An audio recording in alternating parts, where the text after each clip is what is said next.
Happy Thanksgiving, one and all, and welcome to a little something for the holidays that I'm calling Angels of Urantia. I'm your partially retired podcast host, Paul James Caden, and as promised, it's a little bit late for my tastes, but as promised, I'm putting something out for the holidays. I do like to podcast this time of year and put out something that's meaningful and or spiritual for the holiday season, because this is a very spiritual time of year for me. And I never understood for a lot of years now why there are so many people who get so worried or stressed out or flustered over the material aspects of the holiday season. You know, the dinner, everything has to be perfect. The presents, where they're going to go, who they're going to spend the holiday with. You know, there's so many earthly, mundane activities that people get concerned about and get stressed out over. And that's just not really something that registers so much for me. And I think, you know, here in this podcast, we're talking about Thanksgiving. And I read a quote online a couple of days ago that said, "It's not joy that brings you gratitude, but it's gratitude that brings you joy." And, you know, there's a lot in that quote, in that statement, to really unpack when we're thinking about Thanksgiving, when we're thinking about being grateful for our blessings. And that's what this particular holiday, this particular time of year is supposed to be about. And I think if, you know, we could delve into that statement a little bit, it's not joy that brings us gratitude. You know, a lot of people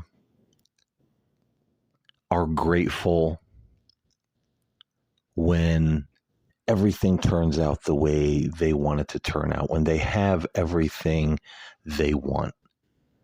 You know, did they get the right brand of turkey? Are the right people coming to dinner? Were they able to get all of the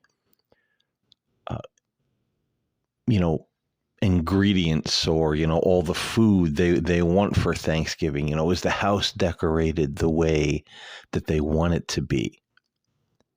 You know, is the good china out? You know, and depending on how the guests act once they show up and have dinner and leave, you know, did the sister-in-law act up? Did the brother-in-law act up? Did the mother-in-law, you know, act like a snob and, you know, make somebody's life miserable? If all those things don't line up, well, then it was a bad holiday. It was a bad time.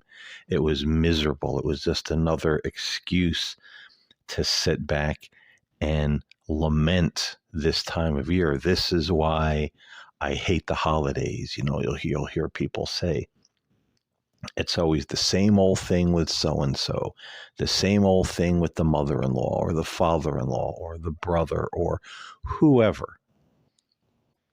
The turkey was too dry. You know, I exhausted myself cooking this big meal and nobody appreciated it. You know, you work all the time. Then, you know, you have this 1 or 2 days off, maybe 3 if you're lucky. And, you know, you got to cook this big dinner. And if it doesn't turn out or people don't appreciate it, well, you know, that's another feather in the cap of, oh gosh, you know, these miserable holidays. How much do I hate this time of year? So is it the gratitude or the joy that brings us gratitude, or the gratitude that brings us joy? And I think we have so many things backwards when it comes to the holiday season or a day like Thanksgiving, where that's what it's supposed to be about, counting our blessings, being grateful for what we have. And the thing is, do we have a roof over our head? Do we have food on the table at all, even if it didn't turn out that great? A lot of people don't have those things. There are people, that are out in the cold right now. I live in New York State, and it's been, frigid here. The winds are high. There are snow squalls. The temperatures are, low at night. There's people out there huddling in a corner somewhere with a plastic bag over them and blankets, trying to keep warm. So we should be grateful. Be grateful no matter what the meal turns out like, whether, the turkey's too dry or if it's just right. Or even for that matter, it doesn't matter what we have. We could have McDonald's, we could have a pizza, a frozen pizza, and frozen chicken wings with dipping sauce for Thanksgiving dinner. It matters how we're spending our time. And there's a couple different ways we can look at the annoying relatives and people who always make the holidays miserable. We can kind of do the Zen thing and just kind of step back and let people be who they are. Their attitude, their words, the way they conduct themselves, that's on them. That doesn't affect you and I. If someone wants to behave badly, that's their journey, and that's a little hard to do, but it certainly can be done to kind of step back or have the camera of life pan back and just let people live their own journey. We don't have to participate in their arguments or their criticisms. And number two, this is a time of year to count our blessings and also to be grateful for our loved ones and our friends and those people that we hold dear. We don't necessarily have to have the people in our homes who are not appreciative, who don't share that vision, who go out of their way to criticize or fight or drink and carry on or fight over politics or, whatever. People that like to gather in little cliques and make other people feel left out or unwelcome at the holiday. We don't have to go to these people's homes or have them in our home. And that's not being mean, that's not being rotten, like, well, I'm not going to their house because they're terrible. It's just a peace of mind thing to say, you know what? I truly want to be thankful and peaceful during my Thanksgiving holiday, and I don't want it to be the same old, same old. And I know what that's like. I used to have relatives that I'd go to their house, and every holiday, whether it was Thanksgiving, whether it was Christmas, it was an exact repeat of every other year before that. The same conversations, the same criticisms, the same arguments, the same little cliques of people gathered at the dining room table and wouldn't let anyone else in on the conversation. And I understand that kind of thing can be ridiculous. Now, my solution back then was to say, hey, I'm going to go to their house because, at that time that was my mindset as well. Hey, it's family. You have, a family obligation, to go and be there. But I limited my time. I went, I sat down, I ate dinner. I maybe had, a cup of coffee or a cup of tea after dinner and made small talk because, that's all you really had. but I made it known before I showed up. I'm coming over, but I'm going to leave a little bit early because, I have plans. I'm going to the movies. I'm, making my own dinner for tomorrow. So I got to, prep, a few things, whatever the case may be. So, you can limit your time that you spend in that environment. We don't have to subject ourselves to, the misery, out of obligation. And then, of course, if at all possible, we could just decide, what, I'm not going to do it. I'm not going to go put myself in that situation again.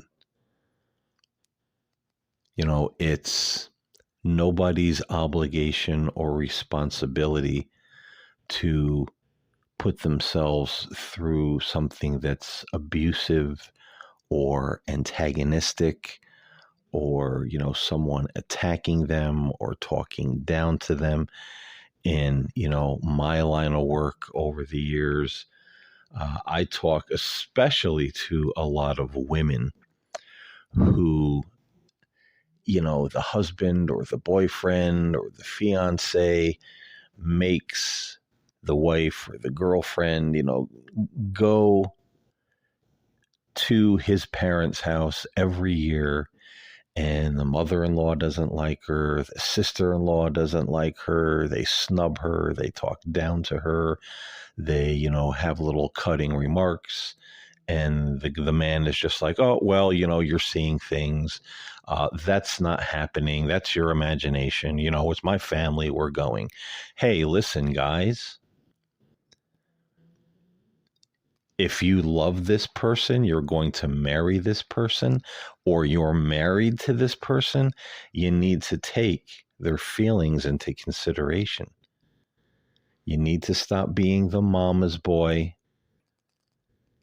I got to go and please my family, while you're continually subjecting the person that you love to that kind of atmosphere. And I talk to a lot of women this time of year, between Thanksgiving and Christmas, that go through that sort of thing. So, men, if you're listening to this show and you're into that situation, you need to get your head out of the hole in the ground and, listen. It's just not your holiday. It's just not your family's holiday.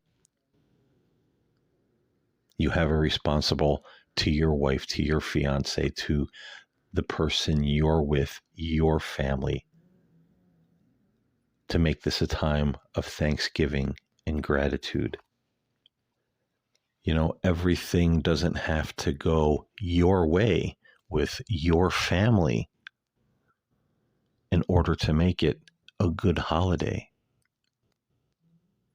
Is it the joy that brings you gratitude, or the gratitude that brings you joy?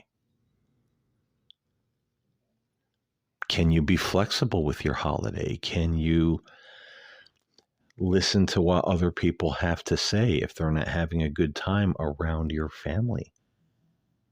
Because, we have boyfriends, girlfriends, husbands, wives, fiancés, all that I mentioned, that may not necessarily be a blood relative to a family, and we know how that can go. And we don't want to subject people to that sort of thing. They have a right to enjoy their holiday as well, without making it an exercise in feeling like they're being attacked, or whispered about by people in the corner, or criticized, or whatever the case may be. And that kind of thing happens far too much in our world. And we all have a right to back out of that, or limit the amount of time we spend around it. We can cook our own dinner at home. We can leave the family dinner early, go to the movies, go for a drive, do something with our significant other that's meaningful to you. You know, go to an all-night diner that's open on Thanksgiving, have a piece of pie and a cup of coffee, go to the movies, go for a ride, look at the Christmas lights. That's something that people back in my day used to do, especially, Thanksgiving and after. Everybody had their Christmas trees and their lights. And there's just something nice about going for that ride, just conversing, having a nice conversation with the person that you're with, just looking at the lights, enjoying the night. There's all kinds of nice little things we can do that will make us grateful. It didn't cost us anything. It didn't hurt anybody. It wasn't imposing our will on somebody else or the family's will on somebody else that's not happy there.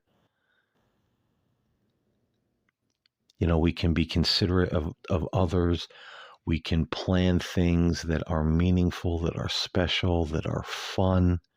We can put down the cell phones and the contraptions and just be with the people that we love and be grateful for that. Whether it's a turkey dinner with 20 people or a Big Mac, and fries with just 2 people. It's what we make of the moment that really matters. And if it comes from the heart, then it's the gratitude that will bring us joy. And for me, I think the most significant thing of this time of year is the spiritual aspect.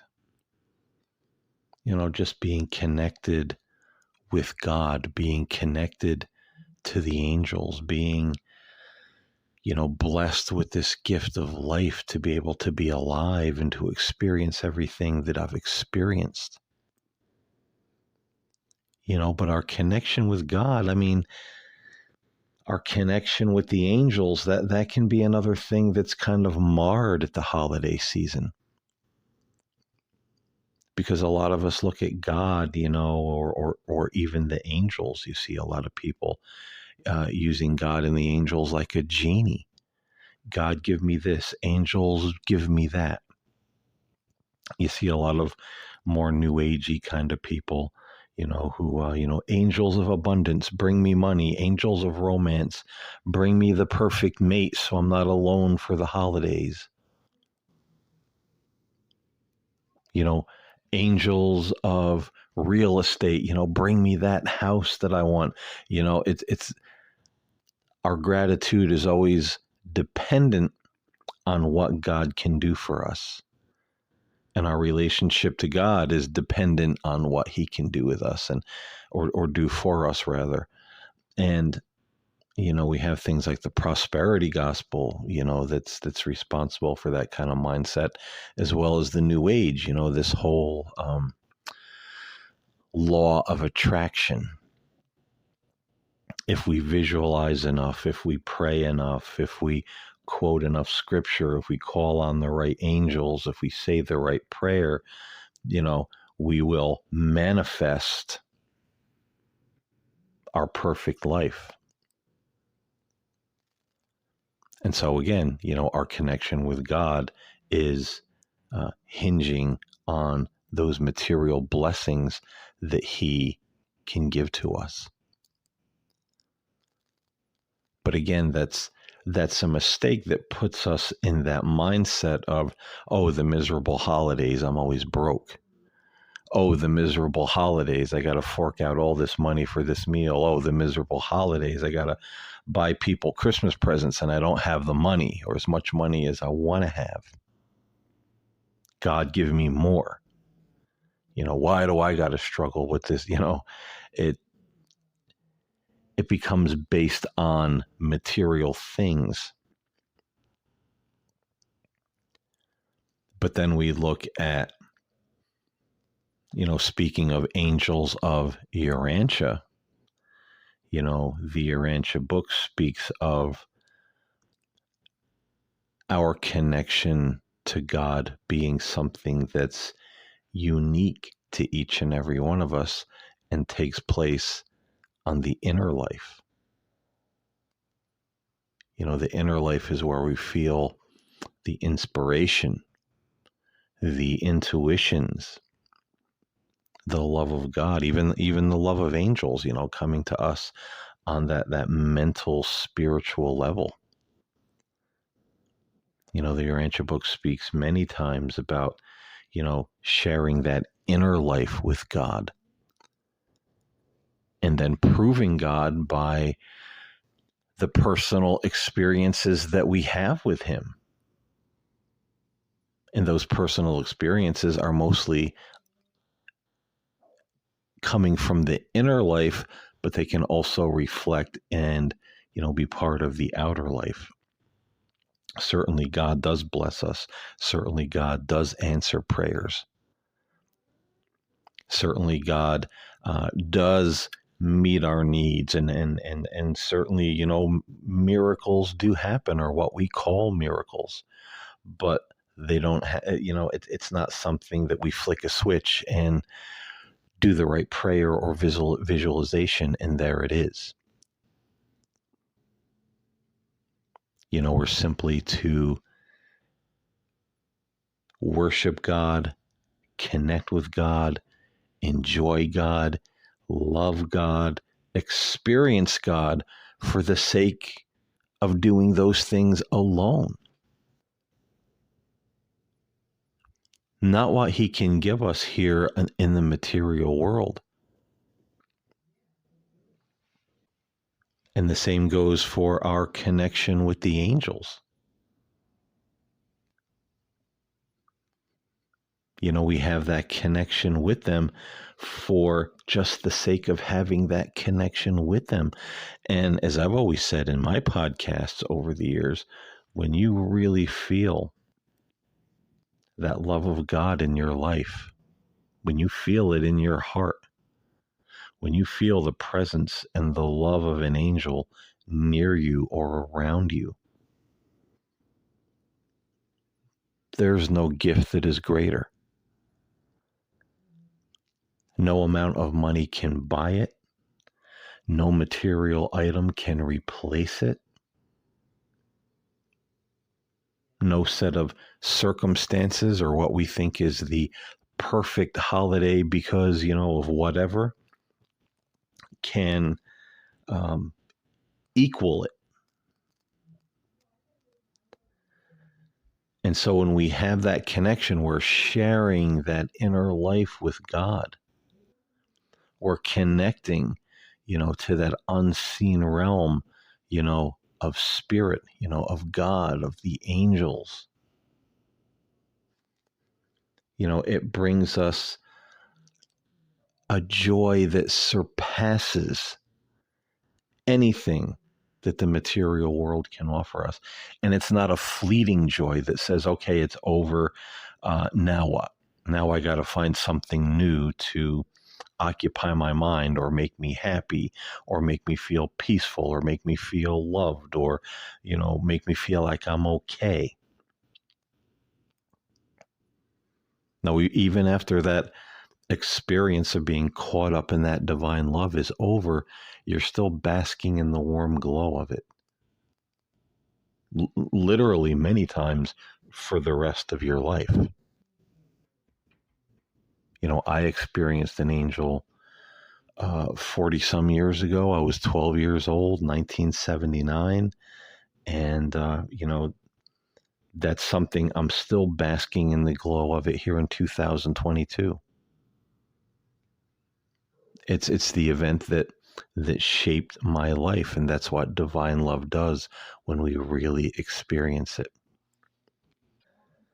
And that is when it really comes down. It doesn't matter whether you're having a big turkey dinner or a Big Mac or a frozen pizza, whether you're there with 20 people, 2 people, or all by yourself.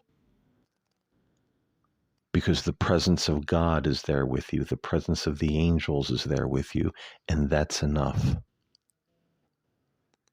And that brings you all the joy and the satisfaction and the peace that you could ever want.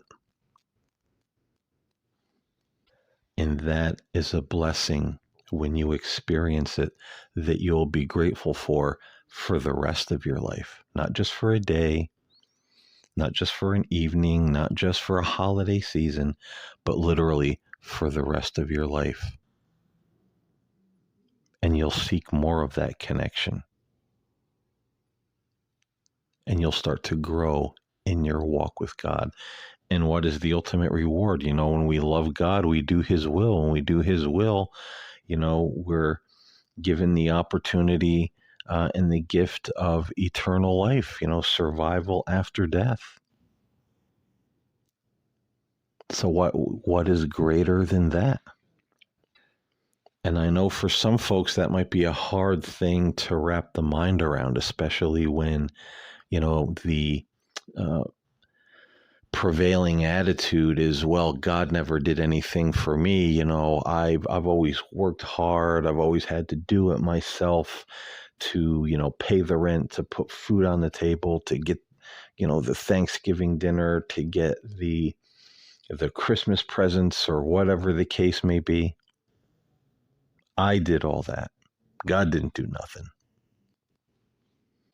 So I know it's hard for some people to understand that connection, that inner life, that experiencing God and the joy and the peace and the satisfaction that it brings. But the only thing I can say is sometimes we can look back in our lives and see where the hand of God was definitely guiding us. Maybe He helped us get that job. Maybe He helped us get a promotion.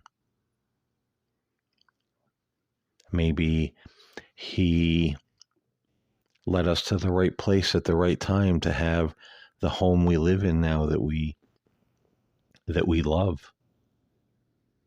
There's all kinds of little things that, or what we call coincidence, that if we look back, sometimes there's so many of them that it couldn't even be, a scientific reality.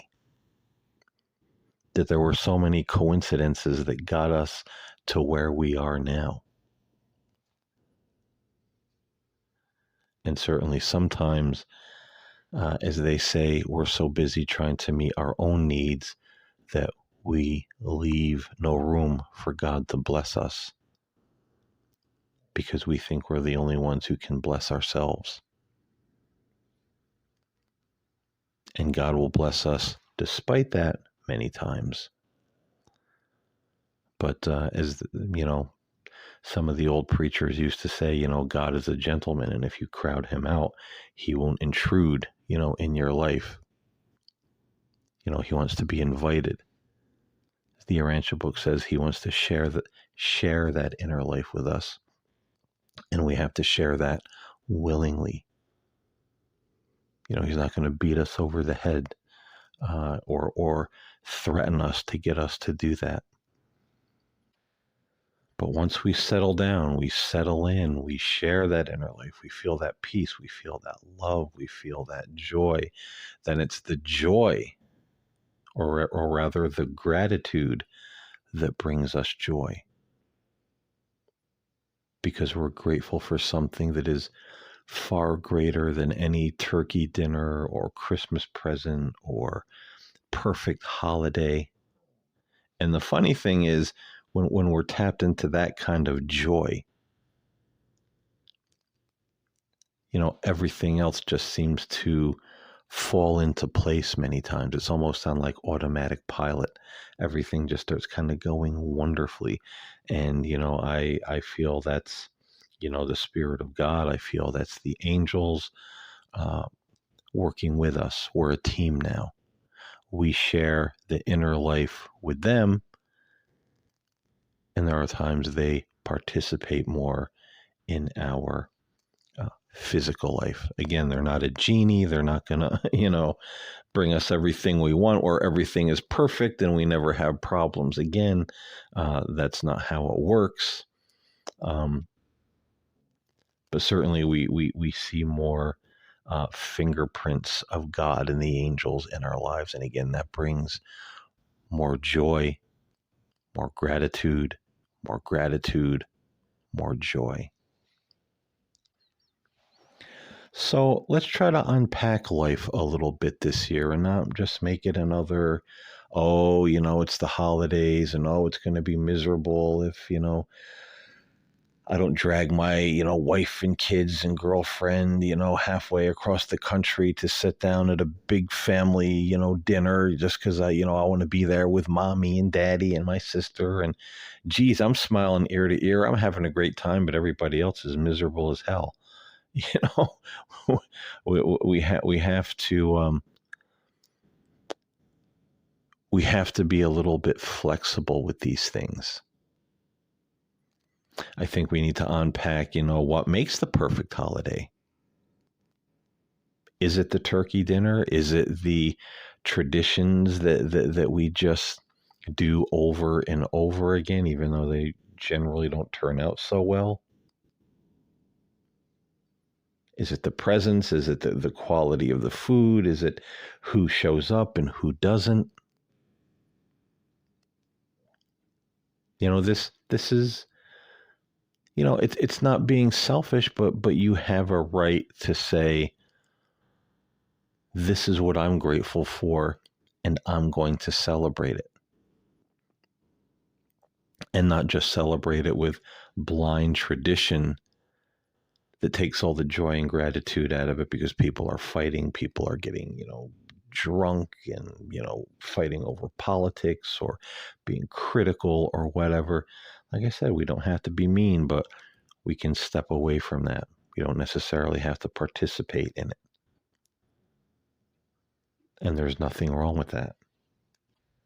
So there are things certainly we can change in our material circumstances to make the holiday more pleasant, more joyful, more happy, more peaceful. But the most important thing is that connection with God, connection with the angels, sharing the inner life, a gratitude for something that costs nothing, that brings lasting joy. And when you have that,